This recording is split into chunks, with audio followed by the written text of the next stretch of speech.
How's it going, guys? My name is RighteousNicky and welcome to the Retribution Paladin challenge artifact appearance. This is going to be I guess a guide for you how to succeed in the challenge of the Retribution Paladin, allowing you to obtain your appearance by defeating the Sigryn boss. I'm going to give you a quick overview. I'm going to give you tactics for the boss, and at the end I'm going to give you some item choices and talent choices. For starters, for you to actually attempt this appearance challenge, you need to have the mage tower up from the Legion of Fall construction or whatever, which is going to allow you to attempt this challenge one time for free and every other time for 100 nether shards. I actually needed between 20 and 22 attempts to complete this challenge. I'm actually going to show you only the successful attempt, and I want to give you a heads up that it's actually a pretty rough attempt. I had some pretty bad executions from my part, but with some luck I did manage to succeed on this attempt, and I'm going to show through it the tactics and overall how the attempt went. I want to mention that I did this fight in the first week of the mage tower being up, and as well I didn't read any guides.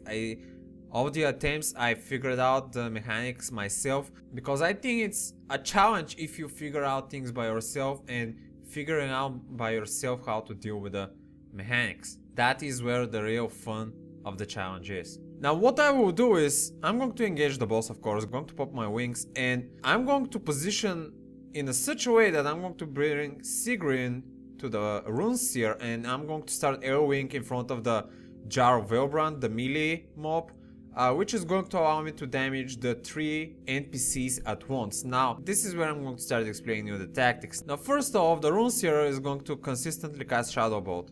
Now, this is an ability that is going to be consistently casted even if you interrupt it. So, one thing you can do is, if you're taking way too much damage throughout the fight, you can interrupt at the end of the cast the Shadow Bolt, so you can reduce your overall damage taken. Now the rune sphere has some other abilities, but I'm going to talk about them later in the phase. The melee NPC is going to throw axes, which are going to rotate in a very strange pattern. It's not exactly a circle, it's some kind of a parabola. I'm not sure if that is the exact word. In any case, they always would return to jar in some kind of an inner circle decline. It's actually pretty tricky to dodge them. They don't do that much damage, so it's not going to be that big of a problem for you to take that damage, but if you consistently take that damage, you're going to have problems staying alive. So you should do your best, if you have everything under control, to dodge those axes as best as possible. Now Sigryn, she is going to throw her spear, creating those green pools of fell on the ground. They deal AoE damage. Now they're not that dangerous, but if you get a lot of pools, they're going to restrict your movement by quite a lot, and you really want to have this space. I'm going to be keeping Sigryn under sap most of the time during this fight. Now Sigryn can also empower Jarl. The first one is going to be Berserker. He's going to get 500% bonus damage, and he's going to go in melee mode and start chasing you. This damage hurts by a lot, like he would hit you for like 600k, 800k. Basically you want to be not taking that damage.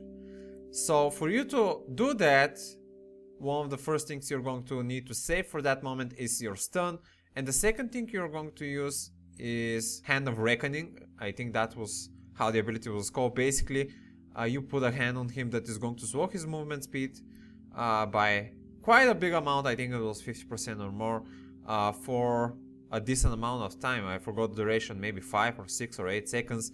Basically, it's going to allow you to kite him if your stun is not up. With both abilities, you can negate the Berserker.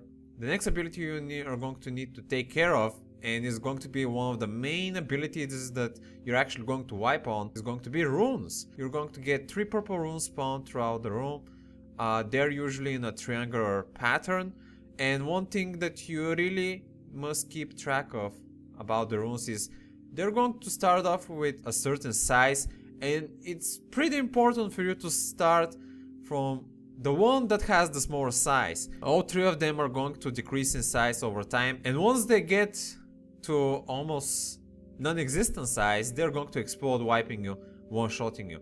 So you want to soak those runes by running on top of them. I don't think you take any damage from running on top of them, you just proc them. and that makes them disappear.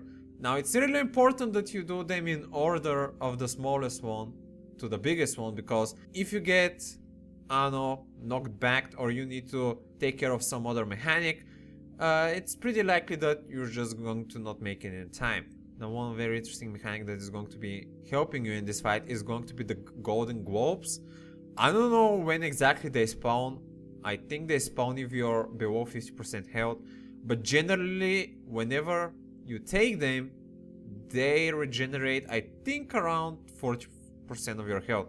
I noticed that usually it heals me for 1,000,000 and something health, which is pretty big. This allows you to be, first of all, more aggressive with damage if it's needed, and second of all, greatly increase your survivability in this fight, because this is a very long fight and you need as much sustain as possible. Now the other scary ability, and for which you need the sap, is the Sigryn empowering herself. I forgot how was the exact name of the ability, but basically it's an ability that you cannot have up. It starts emanating pulsing damage, which is going to kill you pretty quickly, and you need to have your repentance on Sigryn whenever she casts that buff on herself. You can actually keep your sap on her for most throughout the fight, but at some point she's going to be immune from the constant duration of the sap, so you might get unlucky if that happens. What I suggest is that whenever she's not casting the empower on herself, you should try to keep her out of sap and damage her, and as well that you might want to sap her if you're taking too much overall damage, because her auto attack damage is the biggest ancestral knowledge. Basically it's going to put a shield on himself and is going to start a channel. You need to remove this shield and interrupt the rune seer for you to stop the channel. If you let that channel happen, you're going to get one shot. So you need to be able to put enough DPS to break the shield and always have your interrupt ready. If you lack the DPS, is to consider the DPS legendary items. Now this is the other main wipe ability, is going to be the Valkyrie. Basically a wall of Valkyrie is going to spawn on some side of the room, and you really need to keep track of them. There is going to be one opening and you need to always be in that opening, otherwise you're going to get one shot. The next ability Jaro is going to do is Blade Storm. Now this ability can be taken care by two ways. The first way is going to be for you to simply stun him and stop the cast of the ability. Now sometimes stunning him isn't the best option, because sometimes you might want to save the stun for something else. The other way you can deal with this ability is simply get far away from him so you don't take the damage. The Blade Storm itself is going to suck you in towards him, so the running is going to be a bit hard, but if you want to save your stun for something else, you might consider doing that. Well, those are basically all the abilities that you're going to have to face on during this fight. Now I'm going to give you some tips for surviving. I keep Sigryn up until she uses her Blood of the Father before I sap her again, so she doesn't get the immune status.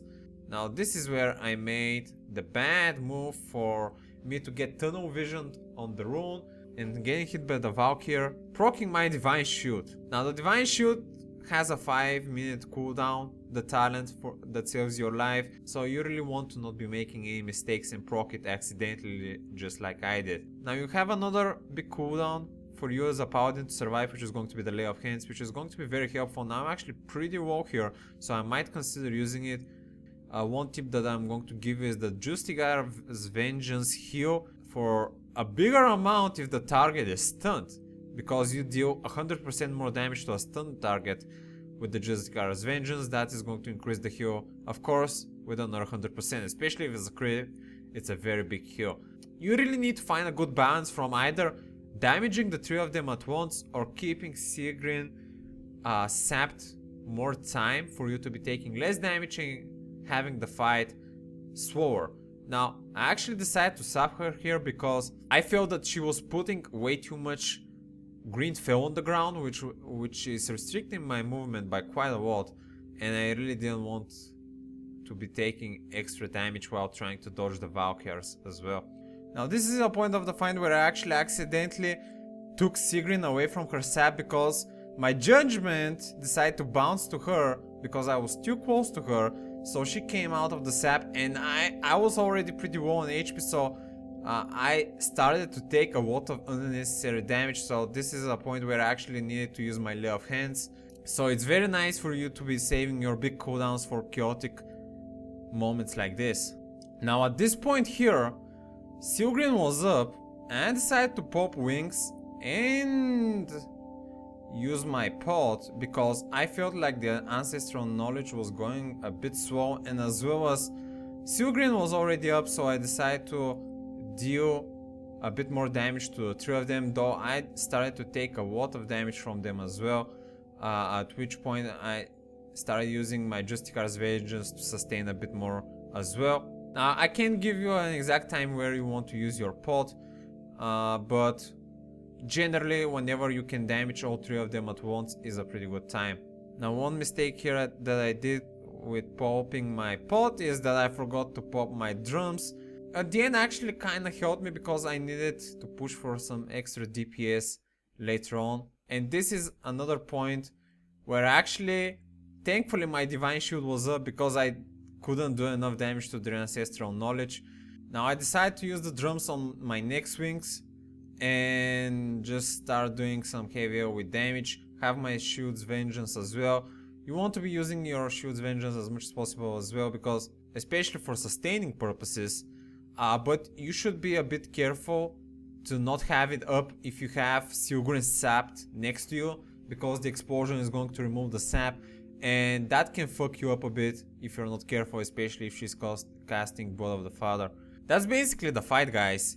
At some point you're going to get one of the NPCs WoW. I managed to kill Jarl first. I don't think it matters which one you kill first, but once you kill him and get Sigryn low enough, I think she ends the fight around 20 or 21%. You would have won. Now you can see my talent choices here. This is going to be a normal single target DPS build. I wouldn't suggest going full AoE build for this fight, though it might seem pretty good, but the Divine Hammer is a consistent damage dealing tool, which if you position badly, you can interrupt your sap from Sigryn unintentionally, and that might fuck you up a bit, while the Divine Storm, while using only Divine Storm, is a bit more manual AoE casting, which can give you the opportunity to stop AoEing at any point. Now from all of these talents, besides the sap, I would strongly suggest for you to go with Justicar's Vengeance. Just the healing sustain from this talent is so great that I think, for me personally, it carried me throughout this fight. Now I don't know what other guides suggest. I think I've seen other guides go with Eye for an Eye, but for me, Justicar's Vengeance is the talent to go. One thing I might suggest you swapping from this talent tree is going Blade of Wrath instead of Virtuous Blade, because it really doesn't matter how much you're going to crit, but having a Blade of Wrath out of cooldown, being able to generate more holy power for you to be able to generate Justicar's Vengeance is actually going to increase your survivability momentum, which is much better than having a bigger crit on your Virtuous Blade of Wrath. When it comes to stats and items, I would suggest going for haste and versatility first and then going for crit. Now I have a lot of backup items when it comes to trinkets and rings and several other main items. For the trinkets I went with Convergence Fate.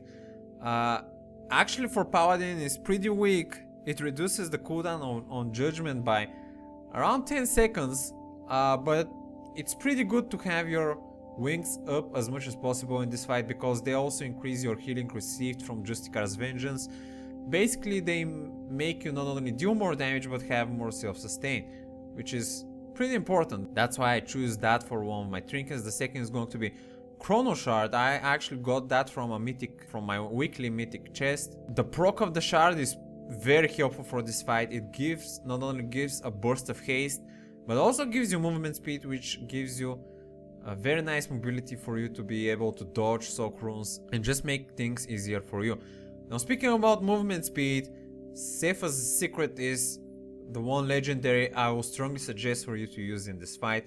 It's going to give you that burst of movement speed whenever you stun or interrupt. This is especially helpful in the first part of the fight where you need to soak runes. Talking about movement speed, if you don't have Beast legendaries, I would suggest actually going for the Boots legendary, the Agromar Stride, They're also going to increase your movement speed, making things easier for you if you don't have, let's say, a secret. Your big DPS legendary, the Whispers of the Netrazim, is going to make things easier for you when it comes to proccing the shield of the Runeseer. I would be able to proc the shield either at 50% or on the edge with that legendary.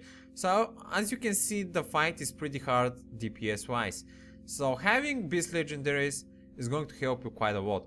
Now I also have the build, but I decided the movement speed is much helpful for me than the bonus damage. Other legendaries that I would suggest for you to use here is going to be Pridus. Now I actually don't have Pridus, but it's definitely going to be very strong for this fight. The new crafted legendary as well is going to be very helpful for you to self-sustain here. Considering I did this on the first week, the crafting legendary wasn't available yet because the mage tower was up first. So if I had that, I might have considered using it for a better health sustain, but I wouldn't say it's a better choice than Whispers plus Cephas. Also, the Wrist legendary seems like a nice choice because it gives you another chance for survival, especially if you're dying a lot. But the back draft of this legendary is that it's going to proc a shield explosion that might proc the sap out of Sigryn, though if you're dying she's probably already up, so it's a pretty decent choice as well. You want to also go for haste over crit on this fight because being able to have more holy power for you to use your Justicar's Vengeance when you need to sustain is much more helpful than doing more DPS. Well, that's basically all I had to share for this fight, guys. I really liked having the opportunity to do something very challenging as a solo content here in World of Warcraft. Probably the solo challenges are my favorite part of the game, so I'm pretty happy with earning my new appearance. So that's going to be everything from me, guys. Thanks for watching, and until next time, stay righteous.